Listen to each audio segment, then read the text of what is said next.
This is my Chocolate Lab Sadie, and today we're going to be showing you how to treat a dog with a cold. The first thing that you need to know is that dogs can catch a cold. It's a cold virus. It's different than the virus that humans get when they catch a cold. So your dog's, it's similar, but your dog's not going to be able to pass it on to you. You're not going to pass it on to him. It is not the same virus. So in order to tell if your dog has a cold, I have made a video for that, and you can check that out on our website, topdogtips.com, and that has some of the signs and symptoms that you should be looking for. But if you figured out that your dog has a cold and you want to treat them, it is really similar to treating a human with a cold. As you can tell, I have some supplies over here, and it looks pretty similar to how you would treat a child or a spouse if they weren't feeling well. So the first thing you want to do, of course, is to keep your dog warm and dry. If they seem to have the chills, if you notice any shivering, try a heating pad or a heated blanket underneath their dog bed. That helps. If your dog doesn't mind being covered, you could cover them with a blanket. Make sure that they stay dry. If the weather's terrible outside, provide them with a raincoat, boots, a jacket, a waterproof or water resistant jacket if it's the winter months.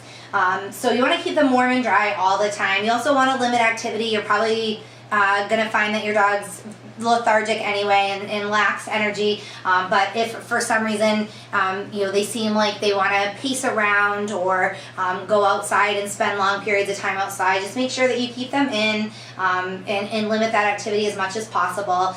You also want to try to make sure that they're eating and drinking. This will keep their energy up and, of course, prevent dehydration. If your dog doesn't want to eat or drink, I've made videos on those topics as well. So you can check those out for more information on topdogtips.com. But basically, provide a little bit of something that's enticing to eat. Boiled chicken and rice is a great usually stomach friendly, it won't upset the stomach meal. Getting them to drink, providing fresh water that's cold. If you have a water fountain that aerates the water, that helps. You can add a little bit of low sodium broth to the water. So just make sure that they're getting hydrated and getting a little something to eat if possible. Also, if you notice, one of the symptoms of a cold is going to be some discharge from the eyes and possibly the nose. If your dog seems to be congested, you could use a humidifier. That does help to keep them breathing. I have some grooming wipes here, and what you'd want to do is, just regularly make sure that you're keeping tabs on your dog, and you wipe any discharge from the eyes, wipe any discharge from the nose, so you keep those areas clear. You don't want to have any problems with vision or breathing, so you want to keep those areas clear. If you notice their nose is getting a little dry and chapped, you can always use, you can find these paw and nose balm sticks around. Sadie knows what's coming. And you're just going to wipe it on their nose, and that will help to keep that from drying and cracking because you don't want that. Also monitor your dog's temperature. This is what Sadie thinks is coming, which I'm not going to do to her right now. I do have a video if you're interested in seeing how to take a dog's temperature with a thermometer. Again, check our website for that. So you'll need some petroleum jelly and a thermometer. Dogs run a little bit hotter than we do, so as long as the temperature doesn't go over 104 degrees, you really shouldn't have anything to worry about, but do monitor that and keep an eye on that. You can also try adding some things to their diet to boost their immune system.